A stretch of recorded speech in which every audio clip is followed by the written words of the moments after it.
오늘 본문에는 악인들의 특징이 잘 나타나 있죠. 악인들의 특징은 바로 첫 번째가 교만한 것입니다. 교만하다는 것이 뭐냐면, 특히 성경에서 교만한 것은 하나님 없이 살아가는 것입니다. 하나님을 의식하지 않는 삶입니다. 즉, 자기가 중심이 되어지고 자기가 하나님처럼 자기가 사는 삶이죠. 그런 자들은 다른 타인을 내 기준 안에서 보기 때문에 자기보다 약한 사람들을 심히 자기의 괴롭힘을, 자기의 힘을 과시하는 대상, 자기의 욕심을 채우는 대상으로만 여긴다라는 것이죠. 이 나라에 힘이 있다는 사람들이 대표적으로 그렇게 보지 않습니까? 선거철에는 열심히 숙이고 또한 잘 생각하는 것처럼 하지만 선거가 끝나고 난 다음에 자기가 힘을 갖게 되면은 어디서든 들려오는 소리들이 항상 있습니다. 자기보다 사람들을 다 낮게 아래로 여기고 또한 자기의 도구로만 생각한다라는 것이죠. 그래서 살펴보지 아니하고 헤아리지 아니한다라는 것입니다. 그들이 자랑하는 것은 3절을 보면 이렇게 기록되어 있습니다. 3절 함께 읽겠습니다. 함께 읽겠습니다. 악인은 그의 마음의 욕심을 자랑하며 탐욕을 부리는 자는 여호와를 배반하여 멸시하나이다. 악인은 무엇을 자랑합니까? 자신의 욕심을 자랑합니다. 자신의 욕심을 자랑한다는 것은 자기가 욕심 부리고 자기가 그것으로 인해 얻어낸 것들, 빼앗은 것들, 이룬 것들을 자랑한다라는 것이죠. 여러분에게 있어서 자랑할 건 뭡니까 도대체? 내가 누군가를 보다 힘이 강하다 해서 또한 무엇을 가졌다 해서 그 누구보다 내가 낮게 여기니까 높게 여겨지는 그러한 것들을 자랑하고 있느냐라는 것이죠. 내가 누구보다 더 많이 가졌다, 누구보다 더 편하게 산다, 이런 것들을 자랑하고 있느냐라는 것이죠. 또한 탐욕을 부리는 자는 여호와를 배반하여 멸시하나이다 라고 되어 있습니다. 하나님을 배반한다는 것은 주인을 배반한다는 것입니다. 주신 이의 뜻을 헤아리지 않는다는 것입니다. 하나님께서 우리에게 삶을 주시고, 즉 우리에게 생명을 주시고 우리에게 물질을 주신 것은 하나님의 뜻이 분명히 그 안에 있거든요. 그런데 그것은 생각하지 아니하고 내 욕심대로 살아가고자 하는 것을 바로 여호와를 배반하고 멸시하는 것이다라는 것입니다. 주신의 뜻을 헤아리지 아니하고 사용하는 것이 주인을 멸시하는 것 아니고 뭐겠습니까? 그러면서 오늘 본문에서 계속 반복해서 나타나는 것이 하나 있습니다. 우리 4절 함께 읽어볼까요? 4절입니다. 악인은 그의 교만한 얼굴로 말하기를 여호와께서 그를 감찰하지 아니하신다 하며 그의 모든 사상에 하나님이 없다 하나이다. 또 한 번 내볼까요? 우리 11절 함께 읽겠습니다. 11절입니다. 그가 그의 마음에 이르기를 하나님이 잊으셨고 그의 얼굴을 가리셨으니 영원히 보지 아니하시리라 하나이다. 또 13절 함께 읽겠습니다. 13절입니다. 어찌하여 악인이 하나님을 멸시하여 그의 마음에 이르기를 주는 감찰하지 아니하리라 하나이까. 다 공통된 내용이죠. 반복적으로 하나님이 보지 못한다는 것, 정확히 말하자면 하나님을 의식하지 않는 삶입니다. 하나님을 생각하지 않는 삶입니다. 하나님과 상관없는 삶입니다. 이게 악인의 특징입니다. 악한 자의 그 중심에는 바로 하나님을 생각하지 않는 것. 그럼 의인은 뭐겠습니까? 항상 하나님을 생각하는 것. 어떤 일을 보아도, 어떤 상황을 겪어도, 누구를 만나도 그와 함께 하시는, 그 상황에 또한 함께 하시는, 그 일을 주관하시는 하나님을 보는 사람이 의인이라는 것입니다. 그런 사람만이 하나님을 제대로 볼 때 하나님의 사람답게 판단하고 행동하고 또한 자신의 삶을 지켜나갈 수 있다는 것이지요. 우리가 단순히 세상에 살면서 하나님을 잊었습니다, 하나님을 생각하지 않았습니다 라는 것이요, 단순히 깜빡 잊었습니다, 또한 기억 없이 살았습니다, 이런 의미가 아닙니다. 내가 악인으로 살았다라는 것입니다. 엄밀히 따지면 다른 사람보다 나을지 모르겠지만 하나님을 생각하지 않는 삶은, 그 상황들은요, 내가 그 순간은 악인으로 살았다는 것이고 교만한 자로 살았다는 것이고, 또한 자칫 잘못하면 내가 약한 자들을 압박하며 살았습니다, 생각하지 않으며 살았습니다라는 그러한 일들이 되어지는 것이지요. 그래서 신앙인들은 항상 천국 갈 때까지 훈련하는 사람입니다. 무엇을요? 모든 상황 속에서 하나님을 생각하는 것, 하나님을 보는 것. 그래서 이스라엘 백성들에게 하나님이 광야 생활을 마치면서 이스라엘로 들어가는 이들에게 항상 또한 광야에서 훈련시킨 것이 뭡니까? 여호와의 율법을 가까이 하라. 또한 광야 생활에서 이스라엘 백성들에게 구름 기둥과 불 기둥으로 항상 함께 하셨던 이유가 뭡니까? 그들이 갈 길을 몰라서였겠습니까? 아닙니다. 만나와 메추라기를 내려주시기 위해서입니까? 그건 하나님이 구름 기둥과 불 기둥을 안 해주셔도 만나와 메추라기는 허락하실 수 있습니다. 그것은 낮이나 밤이나 모든 순간 속에서 하나님을 보라는 것입니다. 하나님을 생각하라는 것. 이게 훈련의 과정이었거든요, 이스라엘 백성들의. 가나안 건넌 다음에 주의 말씀이 주어진 다음에는 너에게 항상 주의 말씀이 가까이 있게 하라. 문설주에 걸고 또한 이마에 팔에 이렇게 하고 또한 자녀에게 가르치라는 것도 그 말씀을 통해서 하나님을 볼 수 있어야 된다라는 것이죠. 그 삶에 항상 떠나지 않게 해야 된다라는 것입니다. 그렇지 않으면 이와 같이 악인이 되어버리는 것입니다. 심지어 말을 할 때도 내가 모르게 나중에 혹시 내가 한 말을 보게 된다면, 듣게 된다면 다시 한번 내가 그 순간에 왜 그 말을 했지? 내가 이런 사람인가라는 그러한 것을 깨닫게 되는 상황들이 있다는 것이죠. 그래서 7절에는 이렇게 말하고 있습니다. 우리 함께 읽어볼까요? 7절입니다. 그의 입에는 저주와 거짓과 포악이 충만하며 그의 혀 밑에는 잔해와 제약이 있나이다. 예.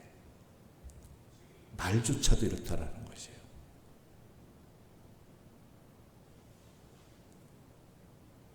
그 다음에 또 하나님 없이 살아가는 상황들에게 있어서 내 모습을 못다면 나중에 어떻게 되냐면 죄를 지을 기회를 웅크리며 기다리게 된다는 거예요. 틈만 나면, 기회가 되어지면 나도 모르게 이게 죄가 하나님 없이 살아가는 삶이 나에게 완전히 정착화되어 버리면, 습관화되어 버리면 나타나는 모습들입니다. 마치 하나님이 보시지 않는 것처럼, 마치 내가 눈만 가리면, 내가 생각하지 않으면 하나님은 나를 못 보시는 것처럼 그렇게 착각해 버린다는 것이죠. 이게 악인들의 특징입니다. 그런데 의인들은 무엇이냐? 하나님을 생각한다는 것은 오늘 본문에 뭐라고 말하고 이야기하냐면 1절 함께 읽겠습니다. 1절입니다. 함께 읽겠습니다. 여호와여 어찌하여 멀리 서시며 어찌하여 환난 때에 숨으시나이까. 어찌 보면 한탄의 기도죠. 한탄의 기도. 하나님 뭐 하십니까? 그런데 여기서 눈여겨봐야 될 것은 하나님을 찾고 있다는 것입니다. 내가 좋고 또한 내가 힘든 상황이 아니라 모든 상황, 사회의 모습을 보면서 이 세상을 헤아리면서 그저 욕하고 그저 한탄하고 그저 좌절하고 이런 것들이 아니라 하나님을 찾는 사람, 이 사람들이 바로 의인이라는 것이죠. 물론 적극적인 의미에서 의인은 아닙니다. 그러나 의인이 되어가는 과정, 소극적으로 말하면 악인의 길에서 벗어나는 과정은요, 그 모든 일들을 통해서 하나님을 찾는 것입니다. 그저 원망하고 포기하고 나도 나라고 못할 소냐라고 그렇게 휩쓸려가는 자들이 아니라, 그럼에도 불구하고 한탄할지라도 하나님 도대체 뭐 하십니까?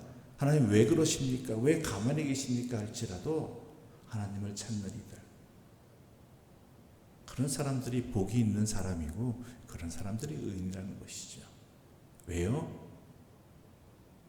그냥 한탄하는 것은 끝나지 않고 여호와 앞에서 또한 하나님을 찾을 때 그는 하나님을 발견하게 되고 하나님의 뜻을 깨닫게 되기 때문입니다. 구하는 자에게 주시는 분이 우리 하나님이시잖아요. 하나님을 찾는 자에게 만나주시는 분이 우리 하나님이시잖아요. 그래서 여호와여 어찌하여 멀리 서시며 어찌하여 환난 때에 숨으시나이까 말한 날지라도, 이게 한탄의 소리잖아요. 그렇다면 여호와 앞에 서는 자들에게 있어서는 또한 여호와 앞에서 이런 악인들의 모습, 악한 세상에, 또한 그 속에서 고통받는 내 자신, 또한 내가 그렇게 악인처럼 살았던 이 모든 것들을 하나님 앞에 고할 때 얻어지는 결론이 뭐냐? 하나님 안 들으시는 줄 알았는데 하나님은 못 보시는 줄 알고 살아가는 사람들이 가득한 이 세상 속에서 그가 깨닫게 되는 것, 그가 응답받는 것은 17절과 18절 말씀 함께 읽어보겠습니다. 17절입니다. 17절 18절입니다. 여호와여 주는 겸손한 자의 소원을 들으셨사오니 그들의 마음을 준비하시며 귀를 기울여 들으시고 그와 그 압제당하는 자를 위하여 심판하사 세상에 속한 자가 다시는 위협하지 못하게 하시리이다. 어찌하여 가만히 계십니까? 안 듣고 계십니까? 안 보고 계십니까? 했더니 한참 기도하고 나서 뭐라 그래요? 들으셨습니다. 하나님을 겸손한 자, 하나님을 찾는 자, 하나님을 나의 삶의 온전한 주인으로 모시고 살아가는 자의 소원을 들으셨습니다. 들으셨습니다. 안 들으신 줄 알고 안 보시는 줄 알고 기도했는데 하나님을 앞에 서고 하나님을 찾다 보니까 우리 하나님 이미 들으셨다라는 것이죠. 또 준비하시며 귀 기울여 들으시고, 그렇죠. 그 준비하시며 앞에 숫자 2가 있죠. 아래에 뭐라고 되어 있습니까? 2번 보면 견고하게 하시며, 고통받는 자 또는 하나님을 찾는 자의 마음을 견고하게 해 주신다는 거예요. 먼저 우리를 준비시켜 주신다는 거예요. 상황이 바뀌는 게 아니라 하나님을 찾는 자, 하나님 앞에 서고자 하는 자들, 또한 압제당하는 자들의 마음을 견고하게 해주신다. 그리고 항상 귀를 기울여 들으시고 결국엔 어떻게 하세요? 심판하신다. 위협하지 못하게 하신다. 하나님은 반드시 그렇게 하신다는 것을 깨달은 것이죠. 지금은 멀쩡한 것 같이 보여도 그들은 하나님 없이 살아가는 그 삶이 평안한 것 같아도 결국은 심판하신다라는, 왜 내 마음이 확정됐잖아요. 하나님 앞에. 그걸 깨닫게 되는 것이죠. 이미 하나님이 아신다는 것을 확신하게 되고. 그러므로 우리의 삶의 중요한 것은 무엇이겠습니까? 이러하든 저러하든 하나님 앞에서 하나님을 찾는 것, 하나님을 구하는 것, 바로 그것이라는 것입니다. 그게 우리에게 복입니다. 우리에게 지혜이고 진리입니다.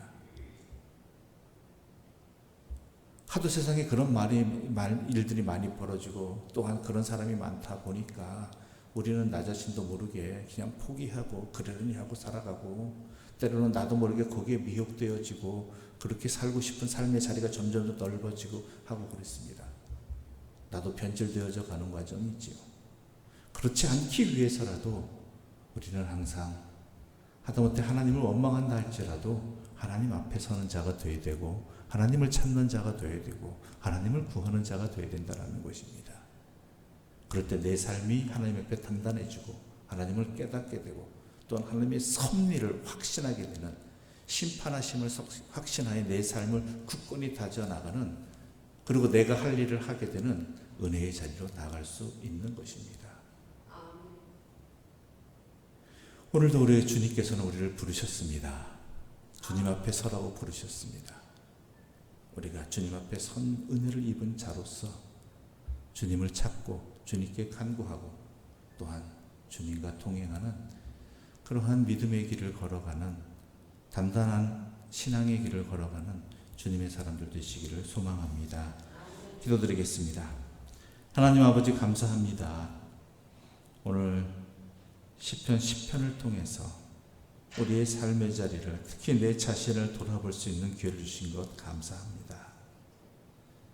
악한 세상 속에서 한탄만 하다가 원망만 하다가 나도 모르게 그들의 악인의 길에 함께 가는, 미혹되어져 가는 어리석은 인생으로 끝나지 않게 해주셔서 감사합니다. 오늘 말씀을 통해서 우리가 원망할지라도 답답해할지라도 주 앞에 서야 한다라고, 하나님은 들으시는 분이고 이미 들으셨고 아시고 보시는 분이라는 것을 확신하게 해주시니 감사합니다. 이런 우리의 간구가, 우리의 삶의 자리가 하나님 앞에 상달되는 자리가 되게 해주시고 여호와를 찾음으로 말미암아 우리 인생이 감사와 찬양으로 또한 결론짓게 하여 주시옵소서. 예수님의 이름으로 기도드립니다. 아멘.